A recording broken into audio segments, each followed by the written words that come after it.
السلام عليكم ورحمة الله وبركاته. فيديو النهاردة جميل جدا وسهل وبسيط، حاجة كده في منتهى الطعامة. هنعمل الكسكسي أو المبروم أو السفه أو المسفوف على حسب ما بتسميه كل بلد عربية. هنعمله من غير دقيق ولا بخار ولا منخل ولا غربال ولا حتى كبة. هنعمله في 5 دقايق وعلى عين البوتاجاز بدون تعب ولا مجهود. هنعمله بطريقة سهلة جدا وبسيطة، هيطلع طعمه خطير، مش هتبطلي تعمليه بعد كده. يلا نسمي الله ونصلي على رسول الله صلى الله عليه وسلم، ولايك بقى وشير وسبسكرايب للقناة وفعل زر الجرس على الكل علشان كل ما انزل فيديو يوصلك اشعار بيه. على عين البوتاجاز بقى حطيت طاسة، حطيت فيها معلقتين كبار كده من السمنة البلدي، وحطيت كمان معلقة سمنة كريستال صفرة، علشان بس انا عاوزة تديني كده لون مصفر شوية للكسكسي. هو كده كده هياخد لون ذهبي خفيف، بس انا حبيت اعزز من اللون اكتر. تقدري تستخدمي سمنة بلدي، بس سمنة على سمنة عادية، تشكيلة يعني بالاتنين. وممكن كمان تستخدمي زبدة مع زيت، او سمنة بس او زبدة بس، يعني بصي اللي انت بتحبيه استخدميه. بسيح بقى السمنة كويس علشان تسخن معانا. كده خلاص السمنة ساحت اهي. هضيف عليها كوباية دقيق سميد، السميد اللي هو بتاع البسبوسة اللي بنجيبه من عند العطار، اللي مش منضاف عليه اي اضافات خالص، اللي هو السايب ده، وما تستغربيش منه خالص.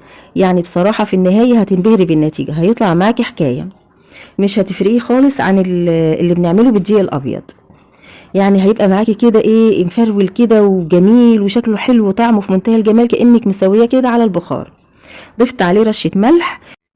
هقلب بقى فيه كده مع السمنة على نار متوسطة لغاية لما يتشرب السمنة كلها. وتلاقيه كده يعني ايدك تتحمله، لو حطيتي ايدك عليه ايدك تتحمله. في المرحلة دي هنزل بقى عليه بكوباية من الحليب المغلي، يعني يكون كده لسه ايه منزلاه من على البوتاجاز، كان بيغلي على البوتاجاز ولسه منزلاه سخن جدا، اوعي تحطيه وهو بارد. بفضل بقى اقلب فيه لغاية لما السميد يتشرب كده كل الحليب على نار متوسطة برضو زي ما هو.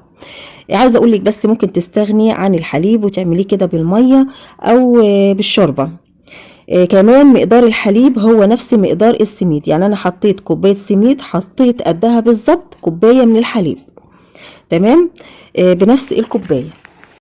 اول ما بنضيف الحليب هتلاقيها كده، هتلاقي السميد عمل زي عجينة كده. ما تخافيش خالص، هتفضلي بقى تقلبي فيه، بس الاول بنهدي النار خالص. بنفضل نقلب فيه بقى كده لغايه لما تلاقي العجينه فرولت معاكي وعملت كده ايه حبيبات وفرفرت خالص. زي ما انتوا شايفين اهو، بصوا يعني ابتدت اهي تفرول كده وتعمل حبيبات اهي. يعني هتلاقي حتى كمان في يعني ايه زي بخار كده بيطلع. انا بنستنى لما البخار ده كله بيطلع، او يعني بيبقى بخار، لو انت ضايفه ميه بخار الميه الزياده او بخار الحليب الزياده اللي موجود فيه بيبدا كده يتبخر معاكي. اول ما بيبتدي يتبخر كده هتلاقيه ابتدى عمل حبيبات بالشكل ده.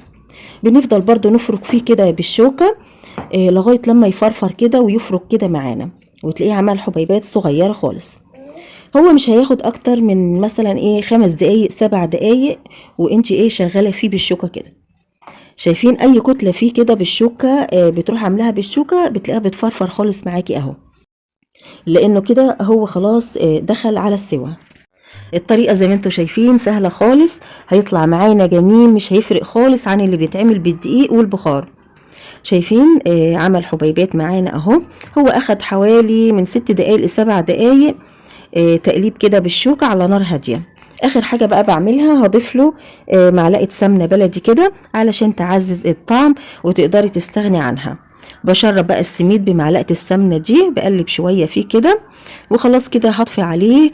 وبفضل بقى افرك فيه كده بالشوكة لغاية لما يهدى معانا، يعني حوالي دقيقتين 3 كده. شايفين هو كده خلاص استوى معانا، عمل حبيبات صغيرة وفرول زي ما انتوا شايفين كده. اهو الموضوع سهل وبسيط وما اخدش معانا اكتر من 7 دقايق. وطبعا عاملينه على البوتاجاز، يعني ما فيش اسهل من كده، في منتهى الجمال. كسكسي ده بقى ولا ايه خطير. تعالوا بقى نحطه في طبق التقديم. شايفين سهل وسريع، اي حد يقدر يعمله. كوباية سميد وكوباية حليب مغلي او شوربة او مية مش هتفرق، و3 معالق كبار سمنة. طبعا السمنة بتبقى على حسب كمية السميد اللي انت حاطاه، يعني لو حاطه اكتر من كوباية يبقى بتضيفي سمنة اكتر. طبعا انا الكوباية بتاعتي كانت كوباية كبيرة، كوباية المية مش كوباية الشاي. وبنعمله على البوتاجاز زي ما انتوا شفتوا كده، ما اخدش اكتر من 7-8 دقايق وبقى بالجمال ده. جربيه وهينجح معاكي من اول مرة، ومش هتفرقيه خالص عن اللي بتعمليه بالدقيق العادي. نضيف له بقى شوية سكر بودرة وشوية كده من الزبيب. حابة تضيفي مكسرات هيبقى حلو جدا. حابة تعمليه بقى ايه بالشوربة وعليه لحمة، تضيفي له حليب، ضيفي الاضافات اللي انت عاوزاها وحباها. شايفين الحلاوة والجمال؟ طب ندوق كده. والله طعمه في منتهى الجمال، خطير خطير بجد. جربيه ومش هتندمي، وان شاء الله كده هتبقى الطريقة المفضلة عندك. كده الفيديو بتاعنا خلص، اتمنى يا رب يكون عجبكم. لو عجبكم الفيديو ما تنسوش اللايك والاشتراك في القناة وتفعيل زر الجرس على الكل علشان يوصلك مني كل جديد انا بنزله. واشوفكم على خير في فيديو جديد. مع السلامة.